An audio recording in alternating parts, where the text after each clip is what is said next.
Good morning and good afternoon. I'll just give a few minutes for people to join us, and then we can make a start.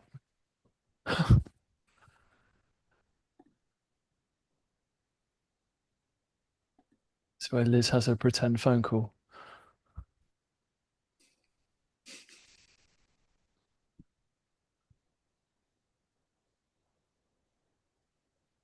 Yeah, I think we're probably good to make a start now for everyone sitting comfortably. Good morning, good afternoon, depending on what part of the world you join us from. I just wanted to say a massive thank you to everybody for joining us. As per advertised, this webinar is an opportunity for us to talk about Mobile World Congress, or more specifically, how to maximize presence at Mobile World Congress from a media perspective. Before we kind of introduce our guests, I just wanted to say a few words about myself and about CC Group in general. So, for those of you that don't know us, we are an integrated B2B technology, PR, analyst relations, and digital marketing agency. We have a broad range of technology specialisms, but I think most people know us for our work in mobile and telecoms. It's certainly the heritage of the business, and I'm ashamed to say that this year will be my 19th consecutive Mobile World Congress. There's plenty of experience to share in terms of how we work with vendors, telcos, industry associations, etc., to help them make the most of the platform that Mobile World Congress provides. But we also thought that it would be a lot of fun to bring forward some well-known names in telecoms journalists to share their own views and insights on what they think of Mobile World Congress, and also look at the relationship between the PR world and the media world at the same time. So, without further ado, I would like to just introduce you to Liz Coyne, who's the editor-in-chief of the Fierce Network, Iain Everybody. Morris, who's a news editor at Light Reading, and last but most certainly not least, Scott Bicheno, who is the editorial director at telecoms.com. So we've actually got a set agenda. Only got like 4 or 5 questions that I'm going to put to our guests. I did want to say that there is going to be an opportunity later for you guys to put your own questions to the panel. So have a think about what you might like to ask. I'm going to be keeping an eye on the Q&A tab, which is where I'd like you to write your questions as you go, and try and make this as interactive as we can. Although, unfortunately, for those of you who are joining, you won't be able to actually be heard. So you're going to have to rely on me to ask questions on your behalf. I hope I do you justice. So, right, to kick things off, just an open kind of a question to start things off, and it's really just to understand what everybody's expectations are of the show this year. Liz, ladies first. Why don't we start with you? What are you hoping for? What are you expecting from Mobile World Congress this year? Well, Fierce is going to be there in full force. We have editorial team folks on the show floor itself. We'll be doing primarily like editorial content, and then we are also having a TV studio where we'll be filming videos. So we are hoping to cover everything and anything at the show. I I think we even have a couple panels that we're going to be doing in various vendors' booths, so that'll be really fun. As for what I'm expecting at the show, I don't know. This is a hard one. One of my reporters was making reservations for his hotel just 2 weeks ago, and there were still plenty of rooms available, which I thought was interesting. So my one expectation is I don't know if there's going to be as many folks as there were last year. I don't know. My flight was really cheap. I don't know if that happened to everybody else too, but I think my flight was only $600 compared to double what I paid last year. So that's interesting as well. When it comes to news, probably AI, Gen AI, AI network operations, everything AI. I think, which we talked about earlier, I think Open RAN news is going to be on the lower end of the spectrum. But I really think AI is going to be the biggest thing. I'm really hoping for cool demos. Um, and last year I got to do some artificially generated taste testing. And I think I got to have coffee made by a robot. So I'm hoping there'll be more sorts of fun things like that that I can cover at the show. I think AI is probably the safest bet you'll ever make. Absolutely. Iain, what about you? What are you hoping for? Yeah, I mean, I don't know about the attendance. I think it was 101,000 last year, and it had gone up quite a bit since the year before. So if it does go down, as Liz expects, that would be a first, I think, actually, Hmm. probably in the last few years, apart from the COVID blip. I mean, I'd be kind of surprised to see the numbers go down. but because it seems to be the only thing that does grow in telecom is MWC attendance. And the numbers are sort of, I mean, we talked about this before, I think, on one of our podcasts. It's sort of the go-to show, I think, for everybody, and it's almost become more important with the industry struggles. So I'm still expecting the same chaos, too many attendees, lack of sleep, and excessive drinking.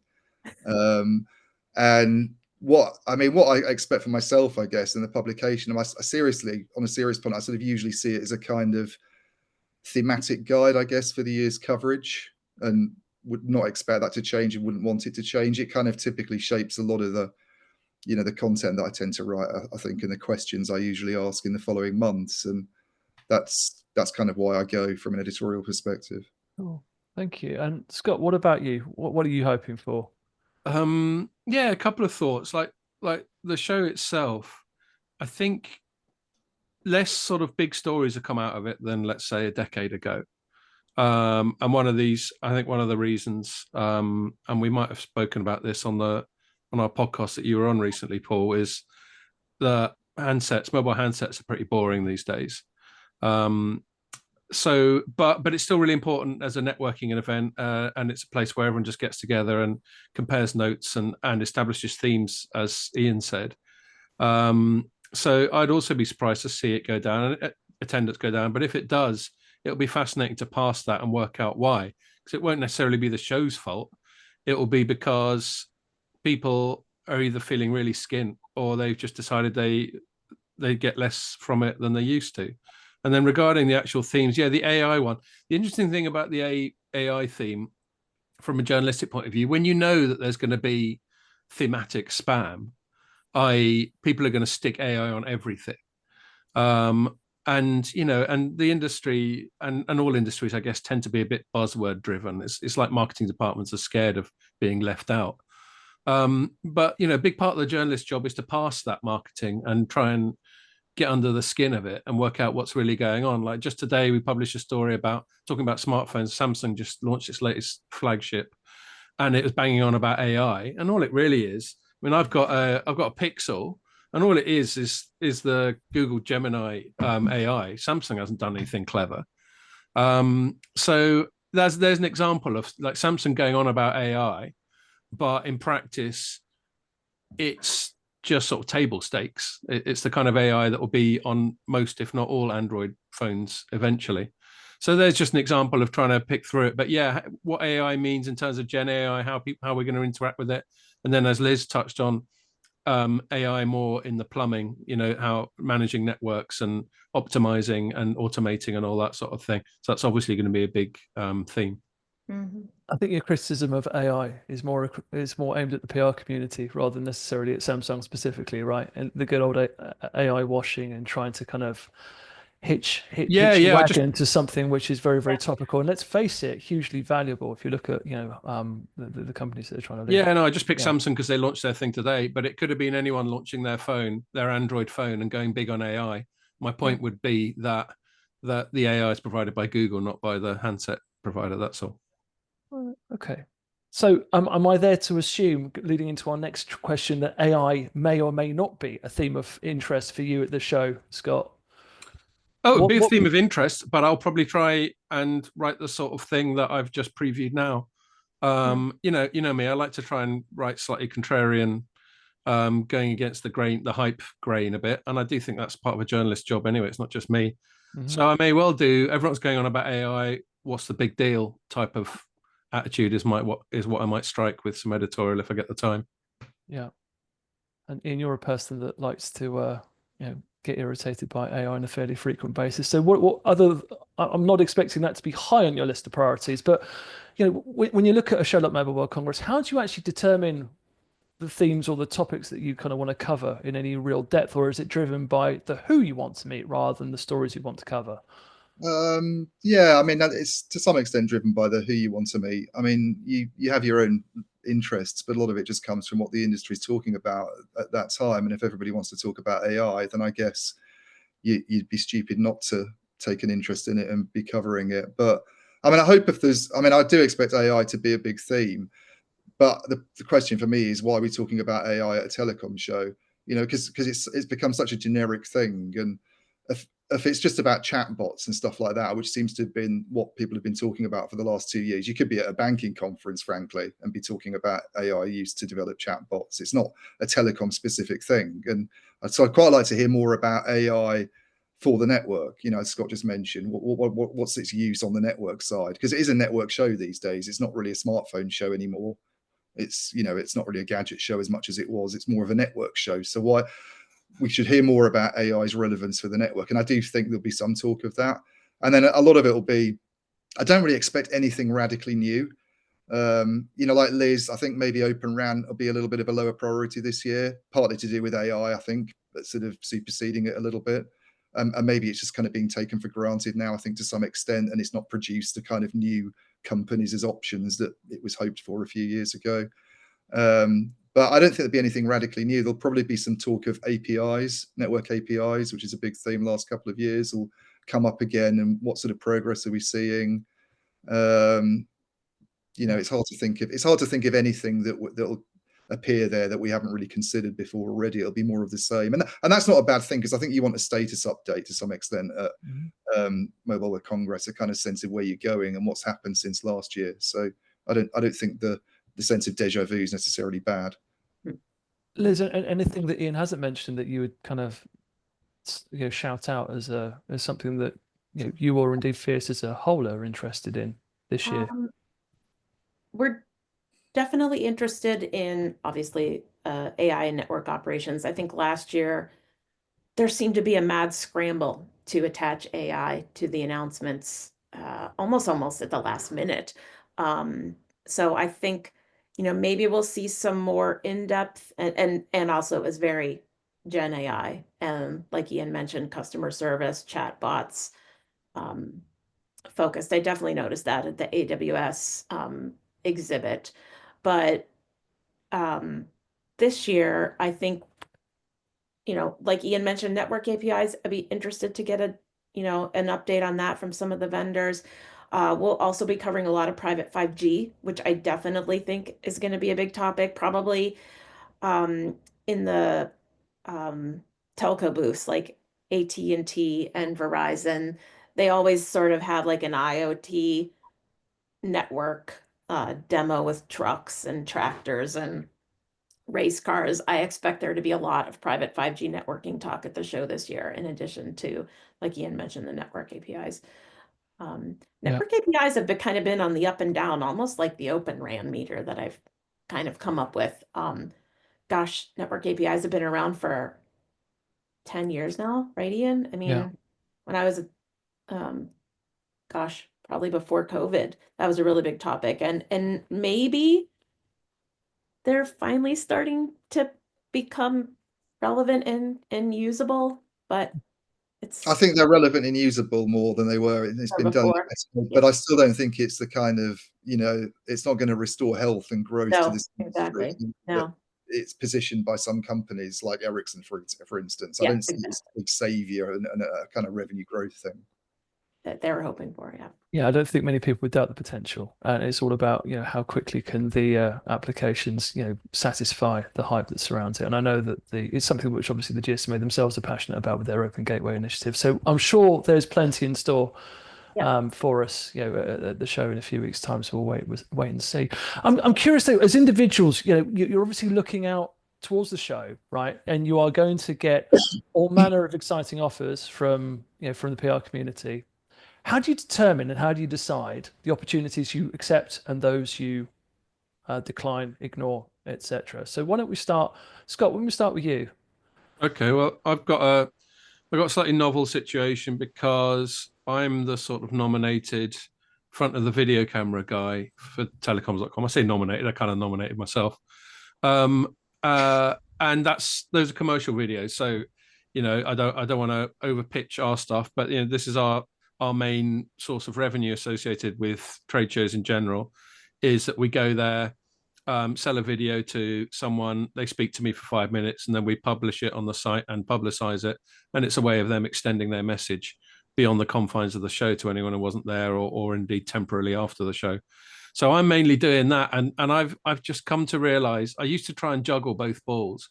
And I've come to realize that it's better if I just don't accept any editorial meetings, because I end up having to cancel them as last minute commercial stuff comes in. Yeah. So that's what I do. I still try and get a sense. I still try and chat to people, but I just don't have many formal meetings. I leave that to my colleague Andrew, who will also be there. So that's it's simple for me. I just say no to everyone. But actually, you touched on an important point about the commercial, and we'll come on to that a little, well, maybe in a little while. I mean, because Liz, you mentioned yourself that there was going to be a Fierce studio this year, Yes. right? And I know you mentioned that you've got a big team, and actually, if I heard you correctly when we talked previously, the commercially oriented team is actually bigger than the editorial side, which I think is probably reflective of the, of the huge opportunity that Congress presents, for publishers, like Fierce and dare I say, like Informer too, to maximize that opportunity. Yeah. And I know there's obviously the commercial agenda is driven by the sponsors that come forward, but from an editorial perspective, going back to my original question, how do you decide, what appointments to take and what not to? So me? Yes. Well, you or your colleagues, from an editorial perspective. Yeah. So obviously we want to meet with the, biggest company names, all the big vendors. Not only for their, not only because of their name, but because they tend to be guiding the direction that the industry is going. So, obviously we want to meet with the Ericssons and the Nokias and AT&T and Verizons of the world, Rakuten, all those big names we definitely want to sit down with. When it comes to the smaller companies, we get so many invites, like Scott said, that unfortunately we do have to just put the brakes on, and say, no, I can't. I'm sorry. And I do try at, having started as a journalist and then gone into PR for a bit and then gone back into journalism, I do feel for the PR people that have to send out these pitches and chase people up.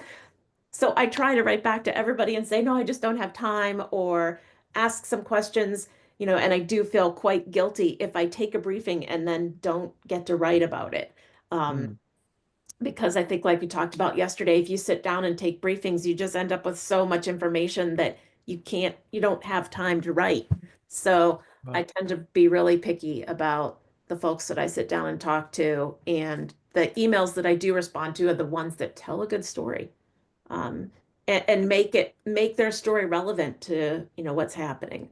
And also have my name spelled correctly. And make any silly jokes. So there is still significance in the art of building, of decent storytelling from the PR side of things, because I'm conscious that when people have been in the industry a long time, you build your own relationships with your own companies and your own representatives, and that will determine an awful lot of the appointments that you take up, because that those individuals are going to help give you quicker access to the movers and shakers within the industry. And Iain, I know you'll certainly agree with that. Given the network you've built over a number of years, to what degree is your show driven by your own network versus the PR community that are trying to turn your attentions to potentially think about something a little bit different?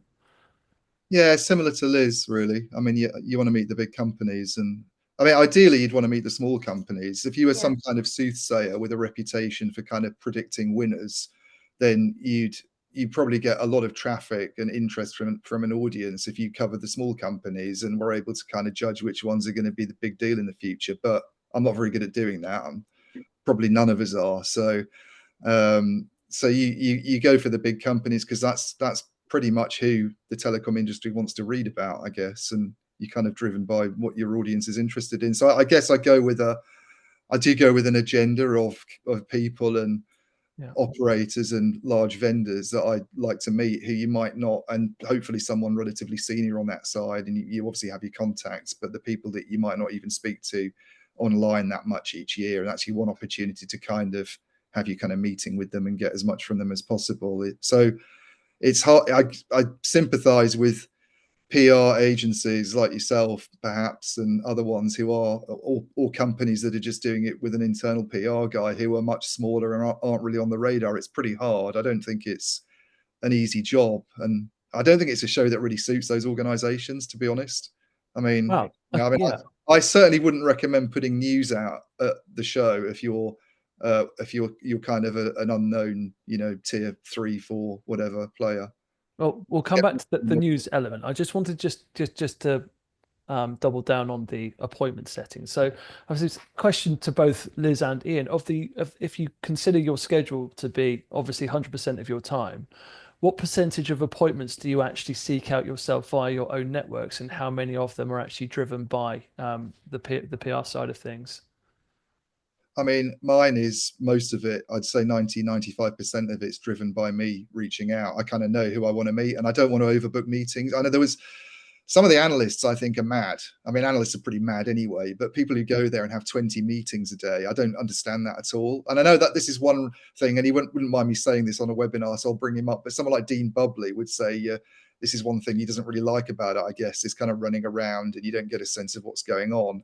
I mean, I think if you're trying to do a writing job and you're trying to process information, it's better to focus on a handful of meetings a day and leave yourself some time to do other stuff and, get a sense of what's going on the show floor to some extent, than go for back-to-back sort of appointments. And therefore, because it's a relatively small number that I'm going for over the course of 3 or 4 days, most of it just is driven by me.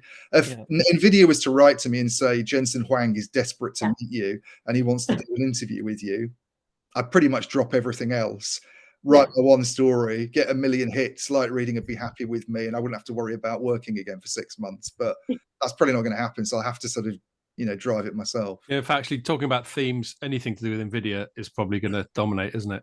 If CES need to go by, they're just the hot ticket these days. Yeah, absolutely. Liz, what about you? About the percentage question about appointments you seek out yourself and those that come to you? Well, I have a lot of strong relationships that I've built up over the years. A lot of people that I've met with in the past will email me and say, "Oh, Liz, we've got this company, or we've got this company, we've got this guy that wants to sit down with you." And if I know them, and they know me, they act proactively. I've got somebody doing that right now with their clients, and it's always really helpful as well. I think if a PR person has a number of clients, they put it all in one email and say, "Hey, Liz, I know you're going to be at the show. I've got XYZ from Whiz Bang's going to be there, and their CTO of Thingamajigs, he's going to be there." They put it all in one email, and then I can find it all in one place, which is great. I tend to, in the days gone by of SuperCon, I remember first going to their shows and and I would have a meeting every half hour. And then by the end of the day, I couldn't even remember what that was in the day of handwriting things in journalism notebooks. And then by the end of the day, I was I would have no idea what I talked with, so-and-so about at the beginning of the day. So I really try to space it out and maybe do 2 or 3 in the morning. I pack a lunch. This is my hot tip, Scott and Iain. You go to the breakfast at the hotel and you take Ziploc bags and pack a sandwich.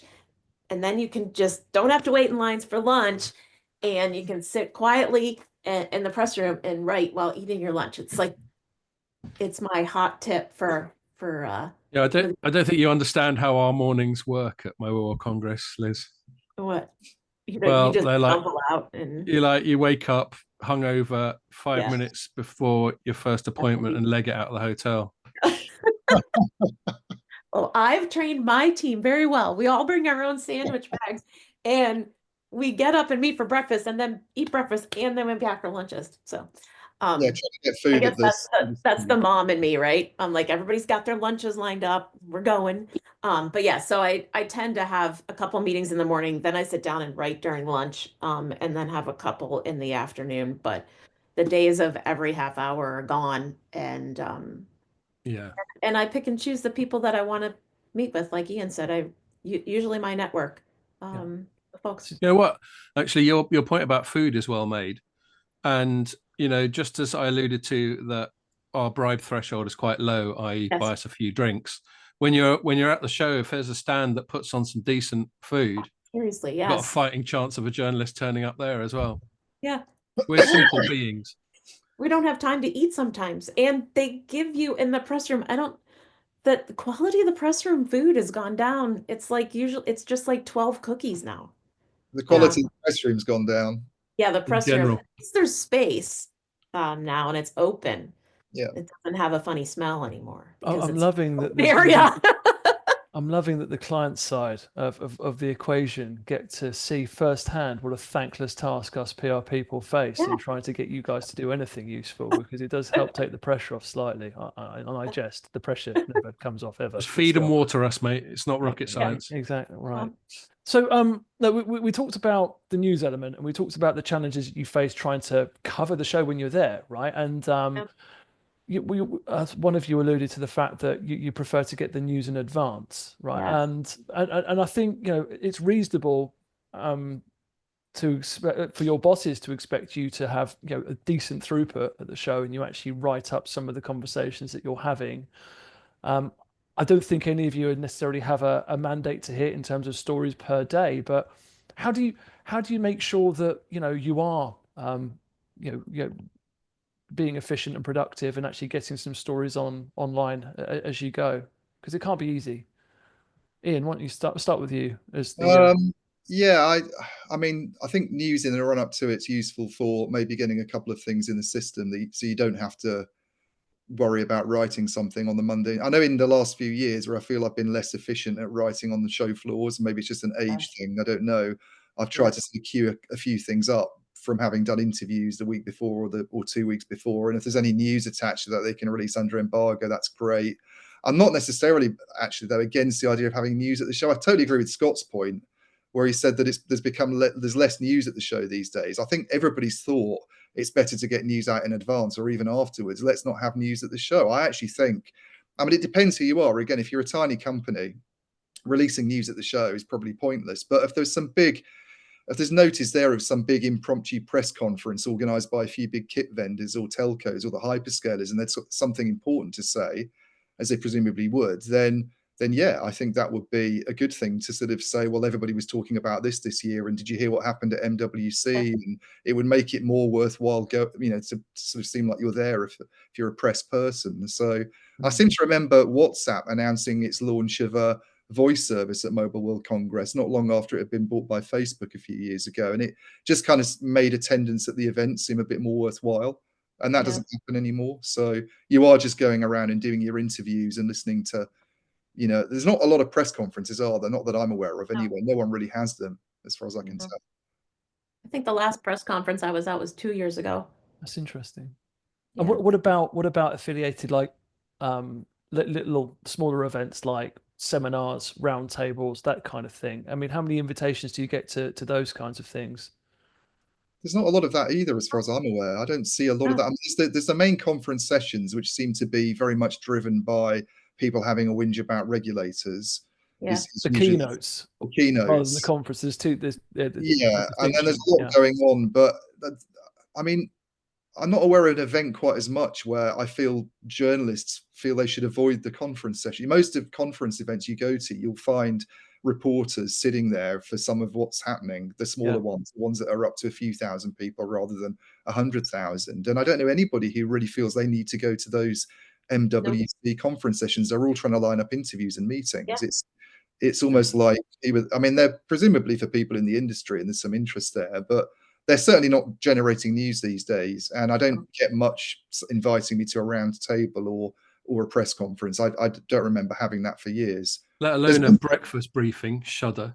There's one press conference. These people. Yeah, only one, and that's happening before the event starts. So and I think, in fairness to the GSMA, I don't think the conference ever was designed specifically from a news perspective. It's much more about that kind of collaboration, the educational opportunity, demonstrating progress in, you know, different areas of the industry, and also increasingly bringing together, you know, the vertical sectors together with the core kind of telco world as well. Just looking at the impact that technology is having, you know, further afield. Okay. Which is why attendance has gone up, I guess, Paul. Well, it's certainly diversifying, right? I mean, there's a reason why, you know, the name of the show changed, you know, to unless they're all Spanish students getting cheap tickets.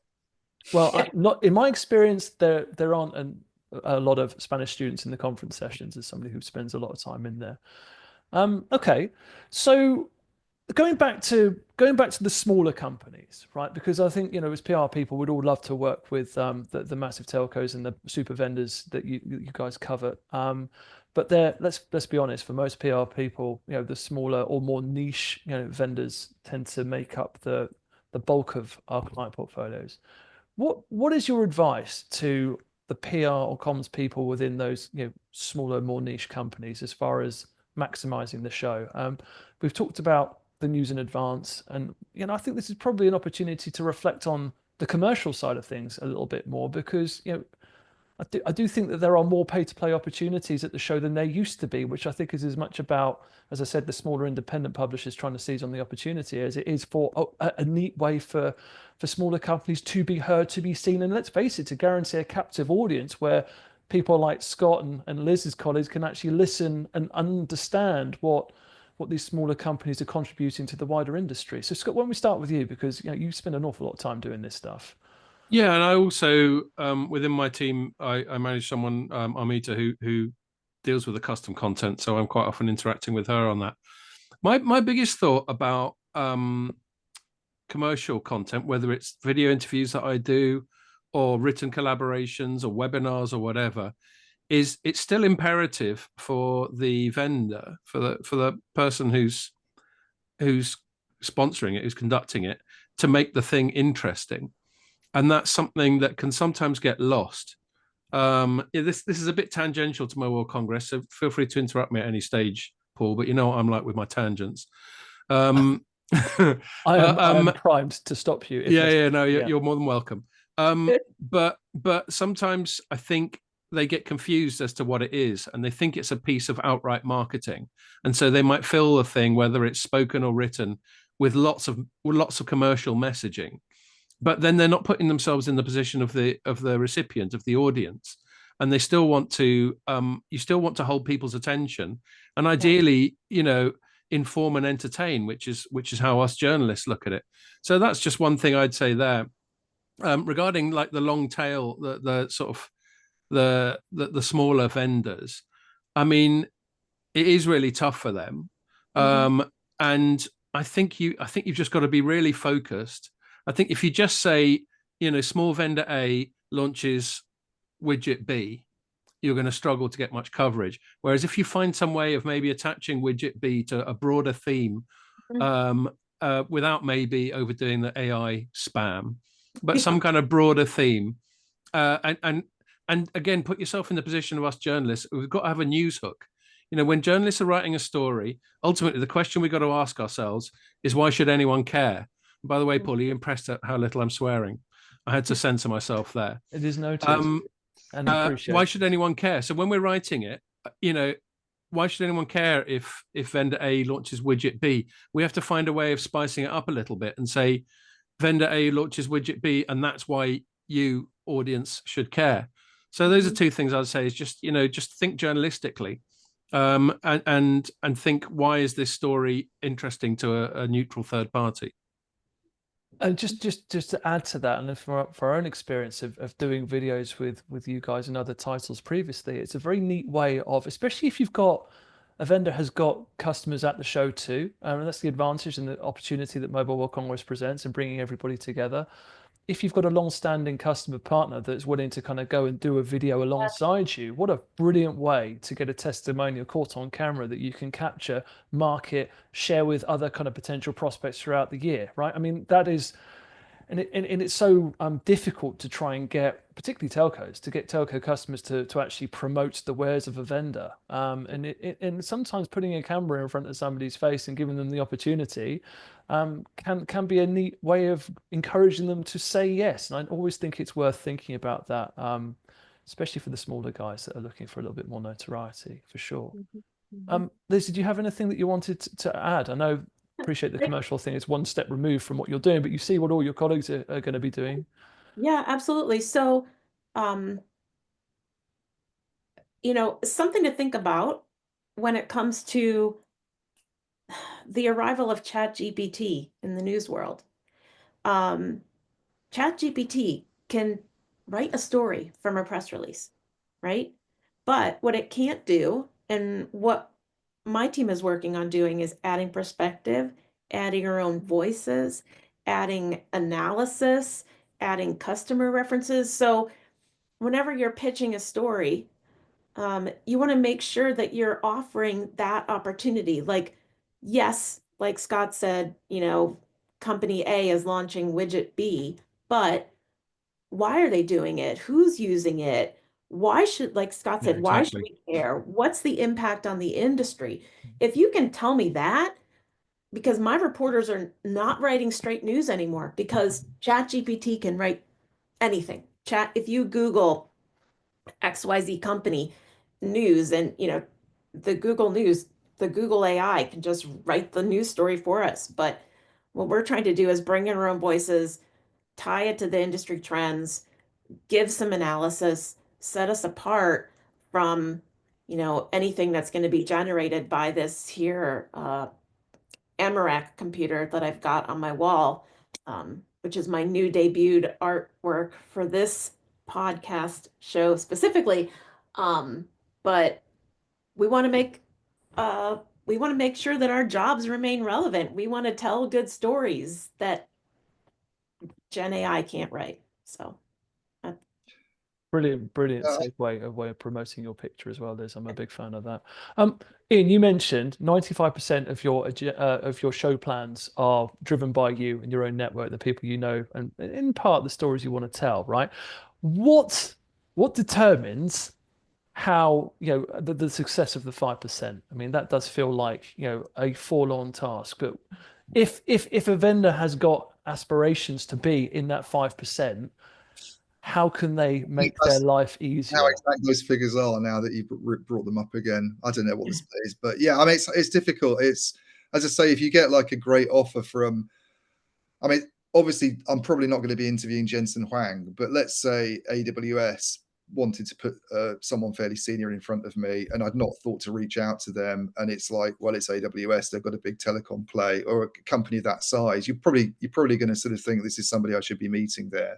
When Yeah. it's someone significantly smaller, it's just really hard. And I think I totally agree with everything Liz and Scott just said about making things meaningful and why we can contribute value that ChatGPT can't. But let's say a small vendor does all of those things, there's still a chance you're not really going to pay a lot of attention. I mean, nobody's going to listen to me on this point, but my real advice, I suppose, is not to release your big news at MWC if you fall into that category. Do it at a time of the year when people are probably working, so it's not the summer months, but when there isn't another huge distraction. If they feel it's absolutely necessary to do it around MWC, I probably advise doing it in the run up to the show. Maybe if you're kind of not in that AWS kind of Ericsson Nokia camp, because all the journalists are wanting to talk to those guys. Let's be honest, we're not unique here in wanting to cover the big companies. And yeah, pay to play is like always. I mean, I'm like the opposite to Scott. I don't really do any sponsor stuff because I'm pure that way and completely uncorrupted by such commercial. But that's probably a good thing for smaller companies to be doing. I think it's a good way into sort of top trade publications. Yeah, and I would agree too. If you've got a good message and you've got a good spokesperson, and you are completely aware that you're not going to compete with the Ericssons and Nokias and Ciscos and of the world, then, and I am completely, editorial and sales completely different here, but I wouldn't not recommend a sponsored video opportunity if you have a chance to sit down with somebody, who is knowledgeable, and then absolutely do it. Sure.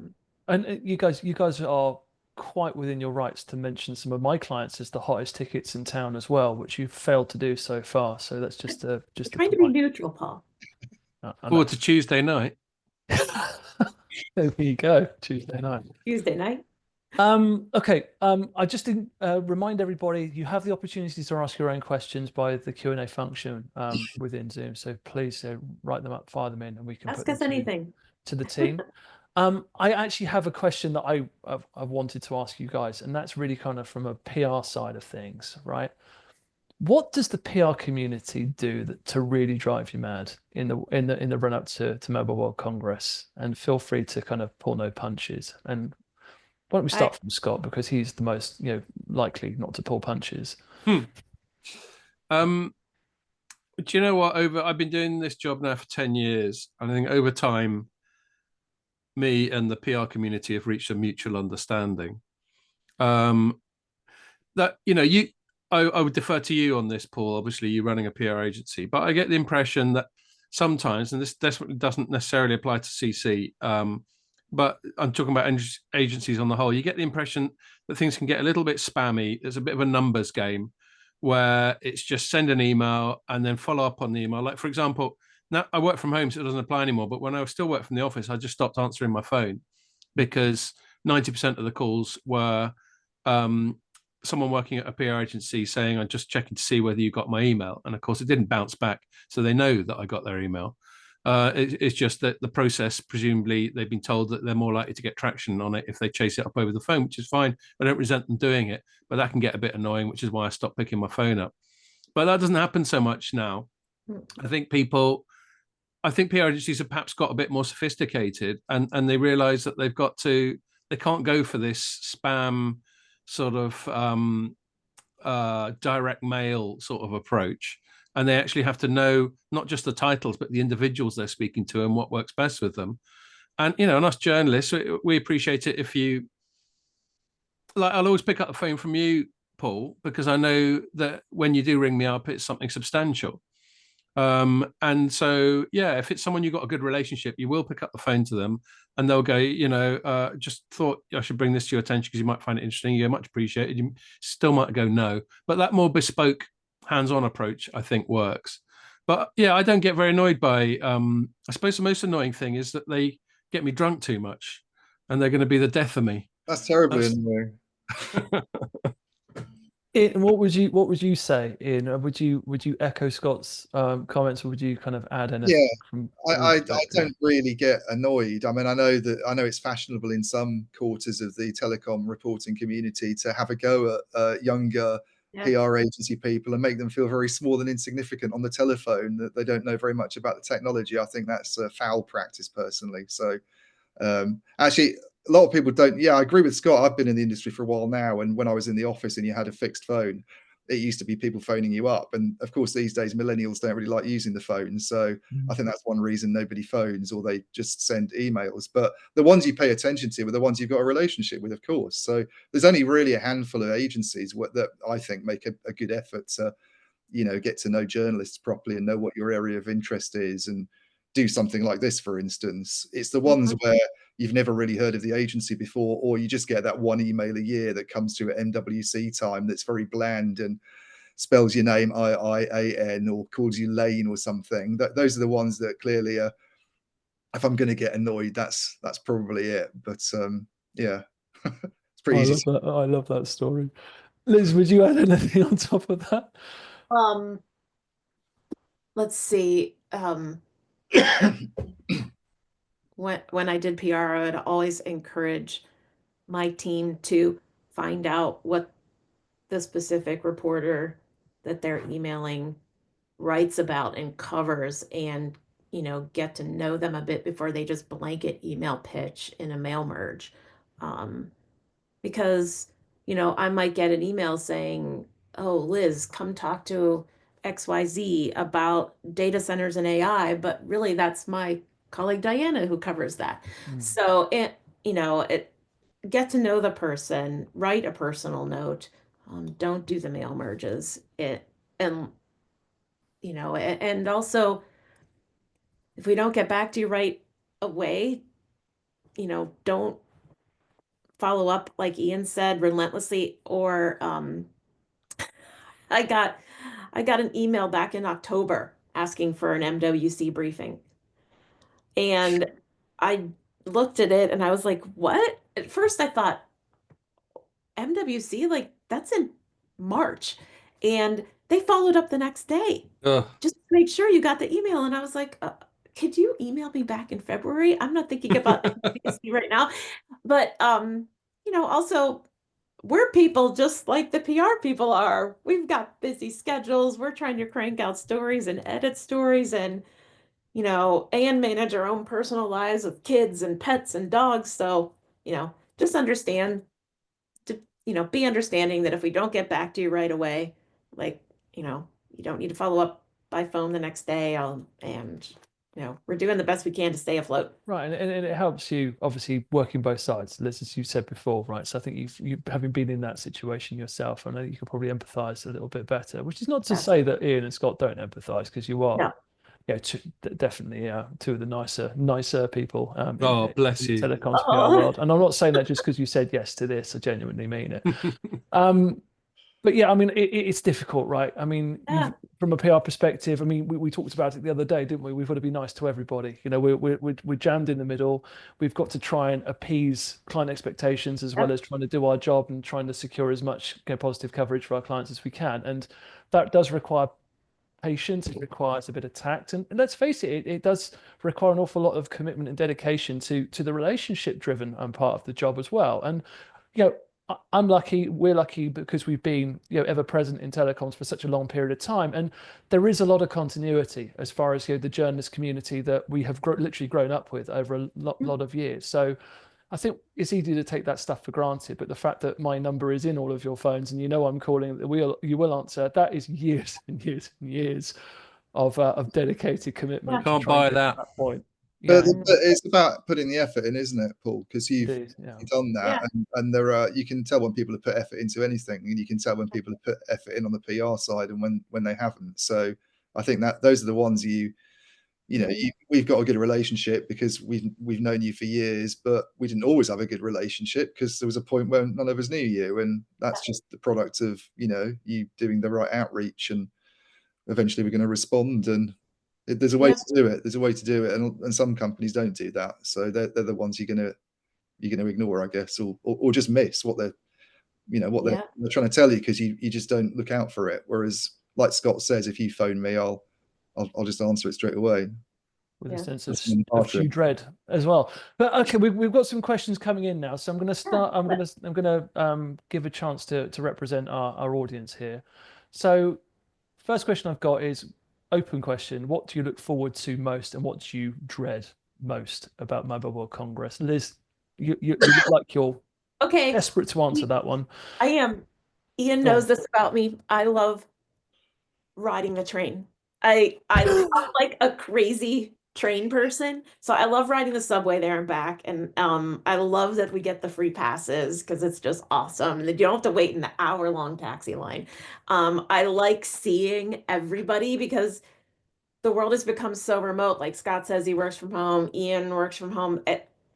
I just love like running into people and be like, oh my gosh, I haven't seen you for so long. And it's just great to see everybody again. And I also love all the booths and what people, how things stay the same year after year.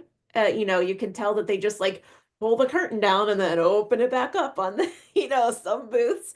And then, others with the helicopters and the racetracks. And I just love that. I also like going in Hall 8. I find that really fascinating. That's all like the littler startup vendors. There's a lot of neat stuff happening down there. And if you take the time to walk and ride the moving walkways and walk and walk and walk, there's some neat things happening at the in Hall 8. Definitely. You're right. There's some real creativity at Mobile World Congress that largely goes unnoticed, but some vendors and some telcos do some incredible things just to kind of capture your attention as you're walking through.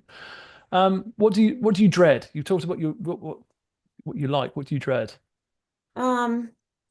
Scott alluded to. What you said, Scott? Then I know. Just Scott. Alluded to.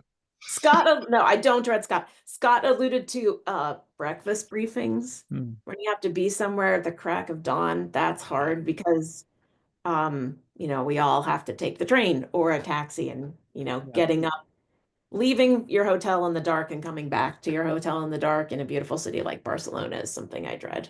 Not having the time to just enjoy because you're on a rat race, something I dread. Yeah. Next question is, how does an SME vendor get cut through with their messaging? right? I think we kind of touched on this before, how difficult it is for the smaller guys to get attention.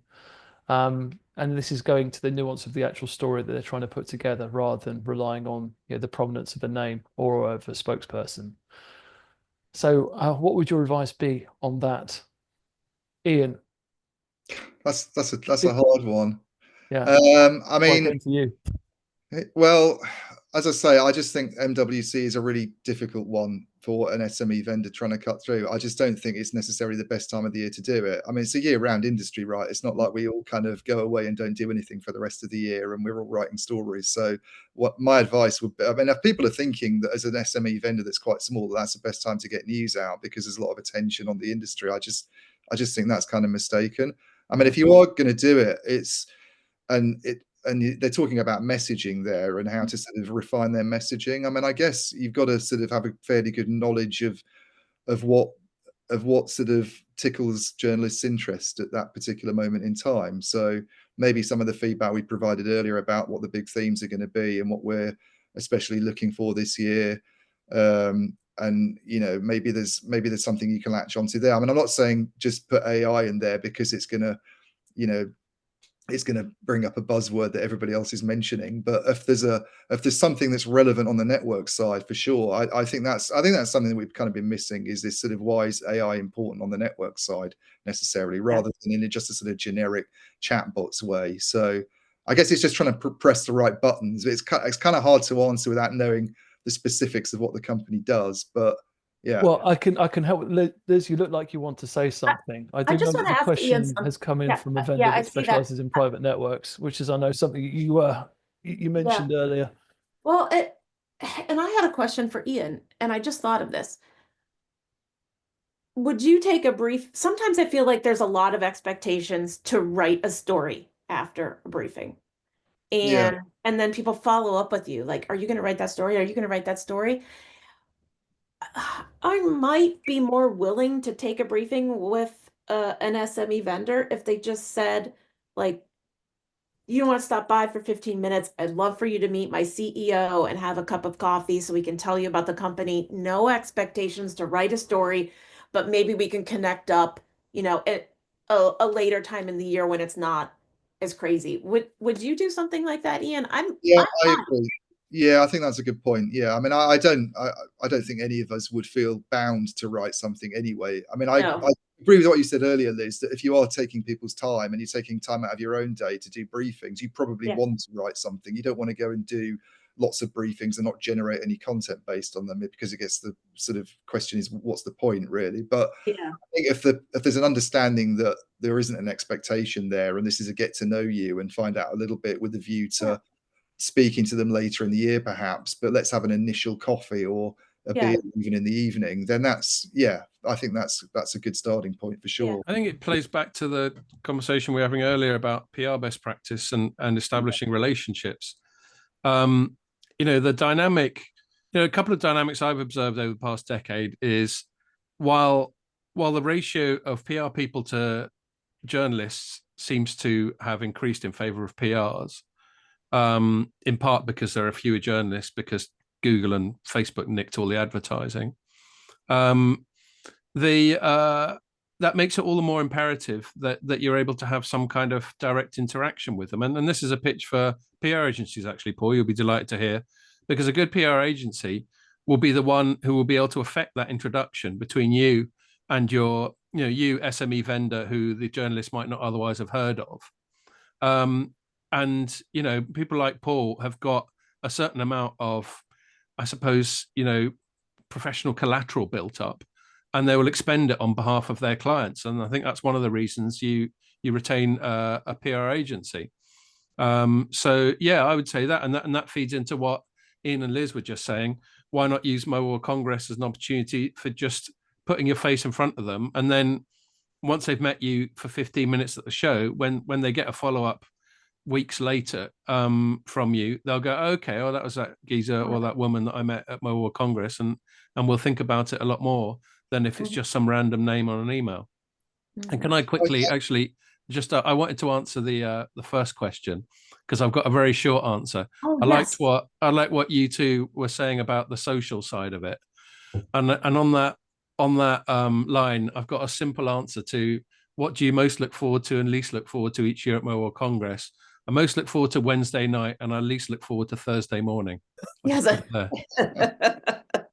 Which does touch on actually another question we've just been asked, which is what do you guys do in the evenings, right? Do you attend dinners and all those kinds of things? And I think that one of the things that I would reflect on in terms of my own career over the last 20 years, where has Mobile World Congress really made a difference to me professionally? It is the opportunity to get to know people, right? Spend time in the evenings, go have drinks and go and really understand what makes people tick, build those relationships that you can cultivate throughout the course of the entire year. It amazes me how few PR people actually have the wherewithal to want to do that, right? The present company included, some very nice people in this industry that are very kind of open to giving everyone a chance and to getting to know anybody. You've just got to be brave enough to just put yourself out there a little bit more, because that's the foundation of any great relationship, I think. And the evenings at Mobile World Congress have been invaluable to me and to a lot of my colleagues in the team. And we've been lucky because, go back to that continuity piece. We go to the show over and over again. The same people are there every single time. And, you have to make the most of that opportunity. And on that note, just seeing one of those questions that came in, because I can see, just so that the audience knows, I can see the Q&A panel as well. And the question was, do you attend drinks EOD, which I presume means end of day or dinners? And both, you might not be surprised to hear, but I actually think the standard of at the event drinks could improve. And I think that's a really easy win. We get to, let's say, 4 or 5 p.m. and we're ready for a cheeky beer on a stand. I mean, I think last year we spent a bit of time on the Red Hat stand because they put some on there. And then, I don't know what they get out of it, but it can't cost them that much, even allowing for whatever premium they have to pay there. And then we hang around there gratefully. So I would say if you can put a bit of budget into some nice drinks and nibbles at 5 p.m., you're onto a winner there. Yeah. Especially because everybody's trying to leave the show at the same time. So, I mean, for years and years, like one of my other secrets, other than packing your lunch, is to find a drinks reception at the end of the day so you can kind of wait out the subway pack. Even though I love riding trains, I don't like to ride them when they're super crowded.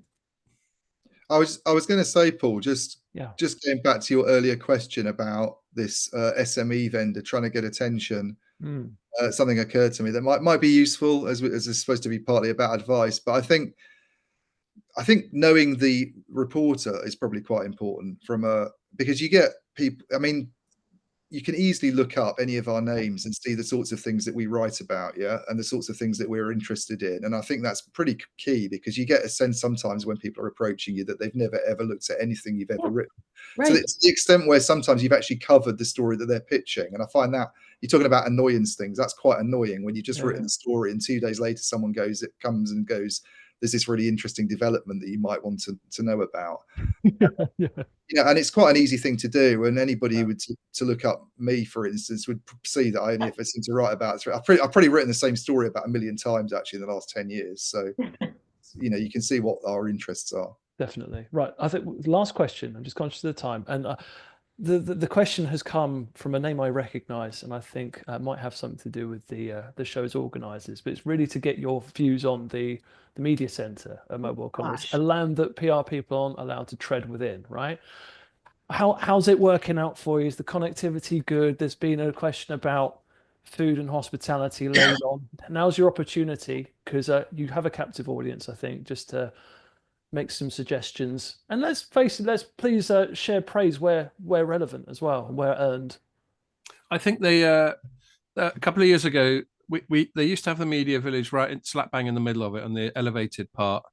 And then they sacrificed that to VIPs and government ministers and those sorts of people, which definitely ruffled my feathers a little bit. And I think I produced some grumpy content along those lines. And then they moved us to quite a small area, I think, at the end of Hall 3. Yeah. And I will say that last year, that area, while it was still the same physical location, it was enlarged and improved. Yes. So maybe some of our moaning contributed to that. But I think the question's also what food we'd like to see. Just something other than biscuits. Yeah. Bags of crisps, little sandwiches. Sodas. Sodas. I thought Okay, it was yeah, sodas. sodas. Yeah, just a little bit more selection of like finger food, so that when we're whizzing in there and we've got a quick half an hour between appointments when we're trying to write at the same time, we can quickly line our stomachs while we're at it. Yeah. The biscuits by themselves don't really do it for me. I think there were 12 cookies last year for breakfast, and Yeah, Well, just kind of it's sad. going to ruin my figure. I think you get people who go in there early and shove them all in their bags. Maybe. People like Liz with Yeah. her little sandwich bags. No, that's Liz with those zip bags. yeah. I'd like become the old lady who steals rolls from restaurants. I Yeah. think the media room's better than it was for sure. If Yes. you put a media Oh room, my it's almost gosh. like an open plan thing out of the next. Is it Hall 3? It's one of the main halls, so it's Yeah. at least it's in a convenient spot, and it's Yeah. a bit roomier than what happened, like Scott said 2 years ago, when that area upstairs just disappeared. But I still can't help feeling that they Shove us treat it as a kind of fairly low priority, and Yeah. and if they want the show to be, I mean, one thing I don't completely agree with is that it's not a news show and not a PR show. It's about people having meetings and all that stuff. I think it's both. I think it's Yeah. it should be a news show, and it should, this industry wants or it should want attention. It should want to Yeah. get the message out that it's actually pretty damn important these days. Yeah. Even though it's not been doing great for the last few years, and we're always Okay. moaning about that in articles. It is actually incredibly important, and Yeah. this event's an opportunity to kind of say this is why telecom matters, and they should sort of have a bit more time for the press than they do, I think. And I'm Yeah. not sure they do really. I think we're a bit of an afterthought. Yeah. Oh, For the I organisers. okay. I don't remember a coat check, which I really valued. Well, the weather can change. I just remember one year it was freezing, and I was very grateful for the coat check to hang my coat up. Because having to lug, we lug our laptops with us. We have lunches, water bottles, we've got our backpacks. Some of us bring cameras and now the handheld cameras. I mean, we've got to carry a lot of stuff, and to have that coat room that one year was great. I'm so glad and grateful for the open floor plan, though. That was a huge improvement. There are way more seats available than in years past. Yeah. Good. Okay. Well, there's plenty of positives there and a few areas for improvement. So Yeah. that's mostly a positive overall summary, I think, and a great way to end as well. So I just wanted to say on behalf, Iain, Liz, Scott, thank you so much indeed for joining. Thanks for And inviting just us. from our perspective as well, if looking at doing better at Mobile Congress is something which is on your mind, or just as far as your approach to communications in general is concerned, I'm going to be out there. There's going to be 7 of us there this year. If you're interested in catching up and hearing a bit more about CC Group and what we do, then drop me an email, paul.nolan@ccgrouppr.com, and I'd be only too happy to catch up with you and tell you more about us and what we do. Until then, good luck preparing for the show, and hope to see you all in Barcelona in a few weeks' time. Yeah. Thanks again. See everybody Thank there. you. Bye. Bye. Bye. Bye.